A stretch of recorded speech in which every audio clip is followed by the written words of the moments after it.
At exactly 3:12 in the morning, the Gulf of Oman became the most dangerous stretch of water on the planet.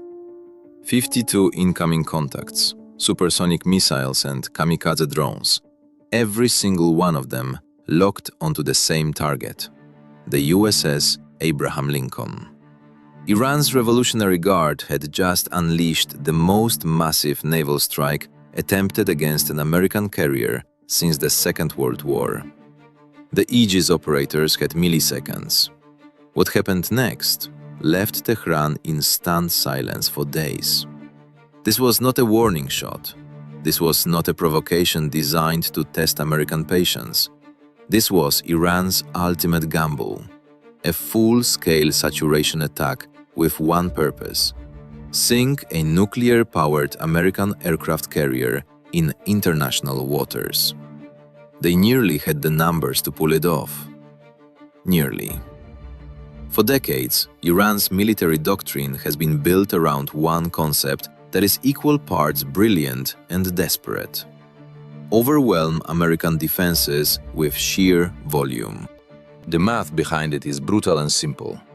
The Aegis combat system aboard an Arleigh Burke-class destroyer can track over 100 targets simultaneously and engage dozens at once. So Iran's answer was equally brutal. Send more than that. 52 missiles and drones were launched in coordinated waves from Islamic Revolutionary Guard Corps platforms scattered across the Gulf of Oman. Chinese-manufactured Charlie Mike 302 supersonic anti-ship missiles, Mach 3, sea-skimming, radar-evading, mixed into the swarm alongside Shahed drones with ranges exceeding 2,000 kilometers. The logic was cold and calculated. Flood the radar screens, saturate the Q chains, force the computers to choose, and hope that just one warhead gets through, one hit on a carrier flight deck, one explosion near an F/A-18 fueling station, one moment that reshapes the entire geopolitical balance of the Middle East. That was the plan. Iran had spent years refining it. They believed this was their moment. They were wrong. Let's talk about what actually stood between those 52 incoming threats and 5,000 American sailors. The technology deployed that morning was nothing short of extraordinary. The USS Mach and USS Spruance, two Arleigh Burke Flight II Alpha destroyers, formed the outer defensive ring. Their Sierra Papa Yankee 1 Delta phased array radars acquired the incoming wave within seconds of launch detection from overhead Papa 8 Poseidon maritime patrol aircraft already on station. The Sierra Papa Yankee 1 Delta does not blink. It does not hesitate. It tracks 52 contacts the same way it tracks one, with cold, automated precision. The first layer of the response was the Sierra Mike 2 standard missile, range of 90 nautical miles, speed of Mach 3.5. These were the longswords fired at the Charlie Mike 302s while they were still 60 miles out, before they could go terminal and begin their final evasive maneuvers. 14 Charlie Mike 302s were destroyed in the outer engagement zone. They were gone before any Iranian operator on the ground even knew the intercepts had launched.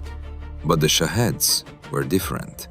Slower, harder to batch engage, designed specifically to fly low and bleed American missile magazines dry before the fast threats arrived.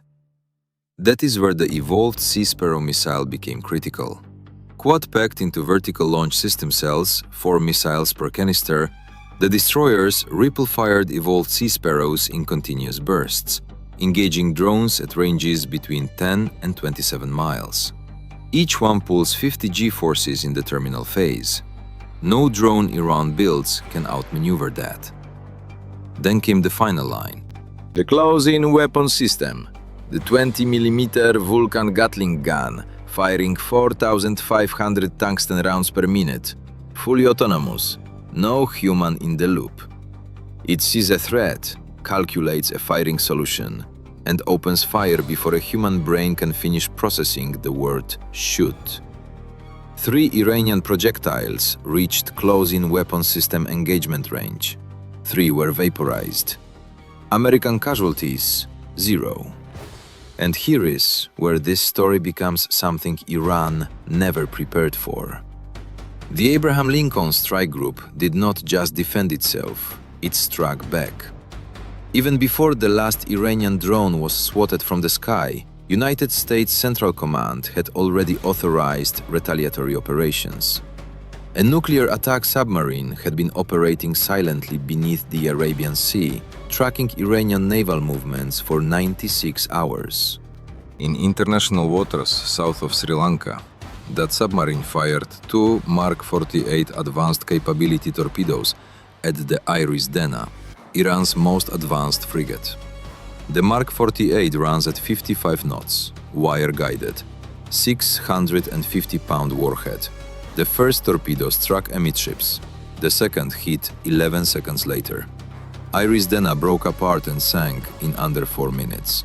87 of her 180 crew were confirmed dead. Only 32 survived. It was the first warship sunk by a submarine torpedo since 1982. Central Command was not finished.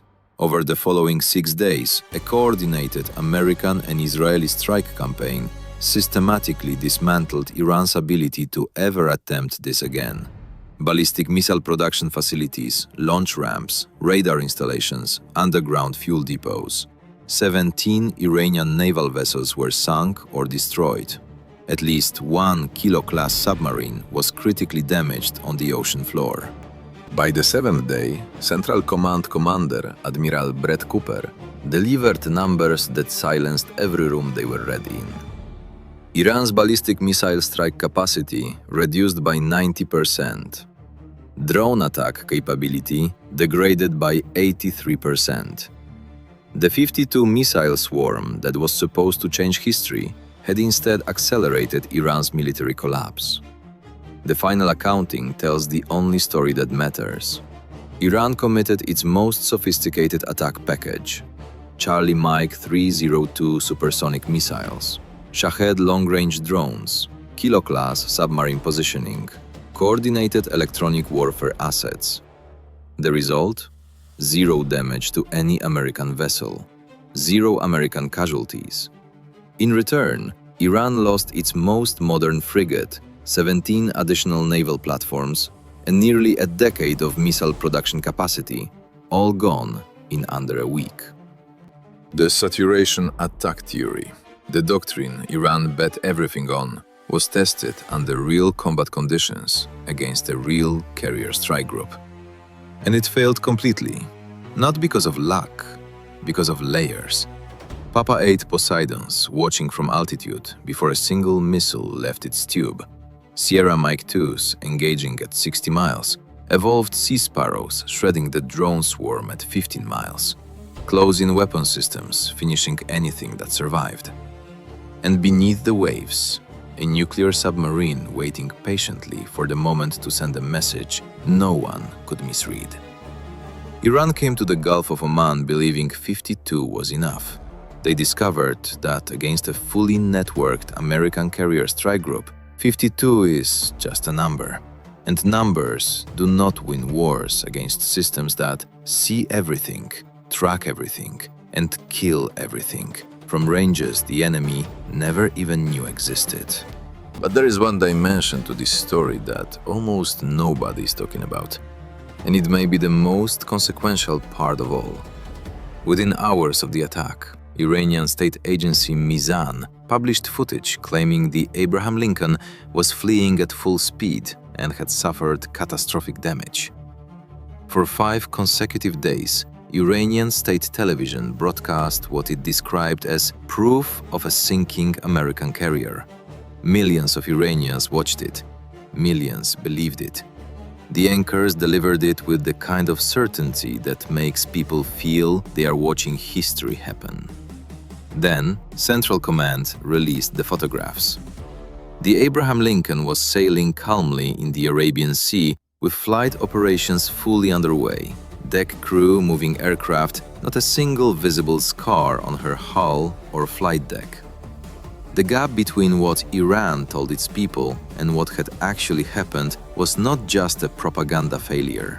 It was a massive strategic miscalculation. Because when a military command starts believing its own narrative, it loses the ability to accurately assess the enemy.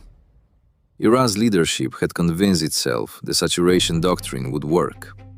Their own state media had reinforced that belief for years.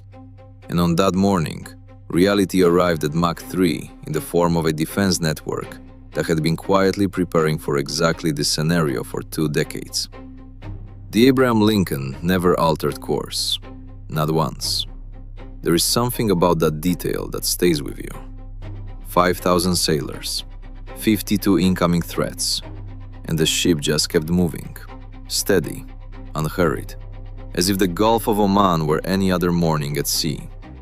You wonder what that felt like from the deck, knowing what was coming and trusting that the system around you would hold.